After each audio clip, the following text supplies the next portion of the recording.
अब 10th के exam cancel हो गए हैं, तो 10th से जो बच्चे 11th में साइंस लेने की इच्छा रख रहे थे, तो आरबीसी वाले बच्चे तो काफ़ी असमंजस में है कि हम अब कैसे हमारा एग्ज़ाम होगा। लेकिन सीबीएसई वाले बच्चों का तो एग्ज़ाम लगभग पूरा ही कैंसिल हो गया, लगभग तो क्या, अब कैंसिल हो गया तो इसका मतलब वो 11th में प्रमोट हो चुके हैं। 11th में प्रमोट हो चुके हैं तो उनको सब्जेक्ट भी अलॉट हो जाएगा उनके मुताबिक।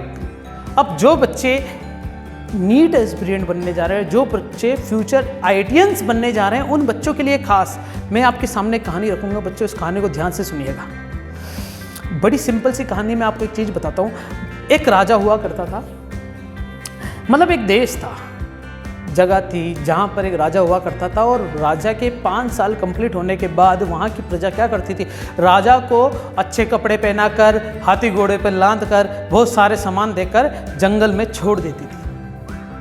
अब जंगल में छोड़ देती थी तो राजा 5 साल राज करने के बाद उस जंगल में जाके क्या होता था उसके बाद कुछ पता नहीं। लेकिन फिर एक नया राजा अपॉइंट होता था, फिर नया राजा बनता, वो 5 साल तक राज करता, 5 साल तक ऐश करता, और 5 साल के जस्ट बाद वो जंगल में भेज दिया जाता था प्रजा द्वारा।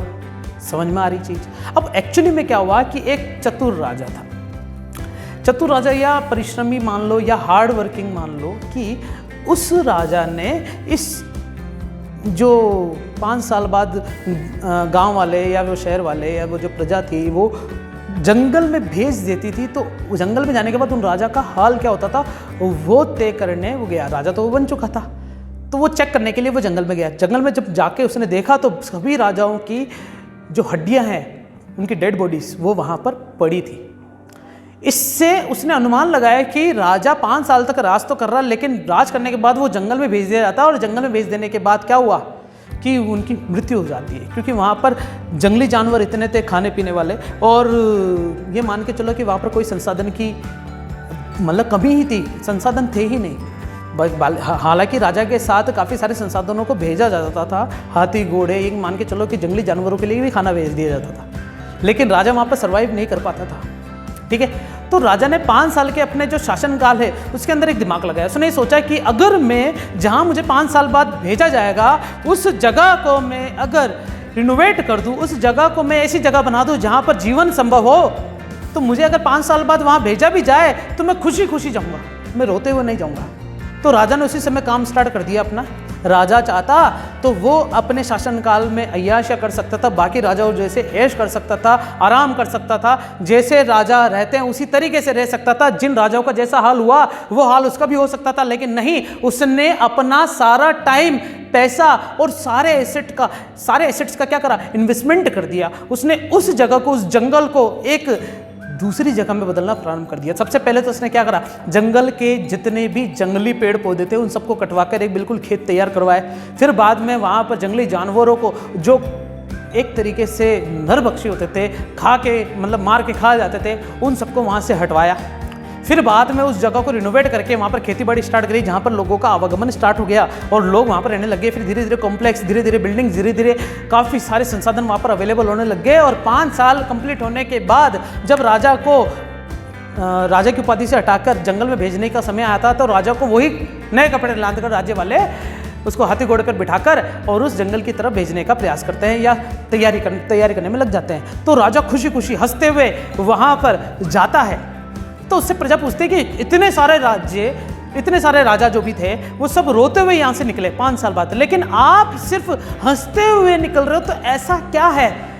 तो राजा ने कहा कि हम जब आए थे तो कुछ लेके नहीं आए थे, लेकिन रोते हुए आए थे, लेकिन अगर हम जा रहे हैं तो हंसते हुए जाना चाहिए। तो प्रजा सोचती है कि क्या बात है, ये राजा तो हंसते हुए जा रहा हो। राजा को उस जंगल में छोड़ दिया गया और राजा उससे भी काफ़ी अच्छा जीवन वहाँ पर व्यतीत करने लग गया, जो जीवन उसने अपने राजा होते हुए शासनकाल में करा। इसका मतलब सोचो कि जब किसी भी व्यक्ति के पास समय आता है जिस पर उसके पास सारे संसाधन अवेलेबल होते हैं, तो उन संसाधनों का वो चाहे तो यूज़ कर सकता है, चाहे तो वो इन्वेस्ट कर सकता है।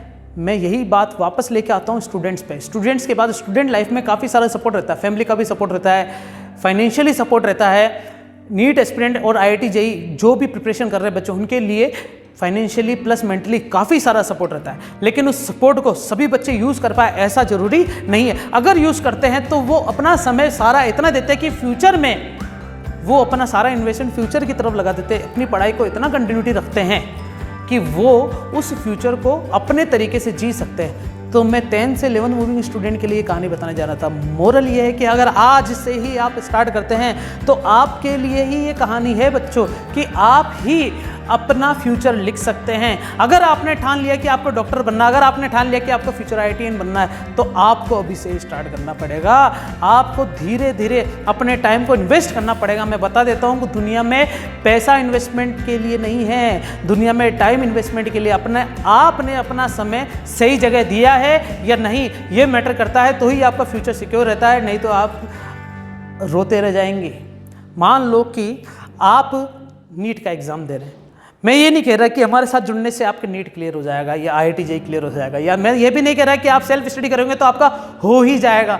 लेकिन मैं आपको एक सीधी सी बात बताता हूँ कि आपको ही सेलेक्ट करना है, आपको ही दोनों हाथों से ताले बजानी है, आपको ही रिजल्ट देना है, तो आप ही कर सकते हैं सब कुछ।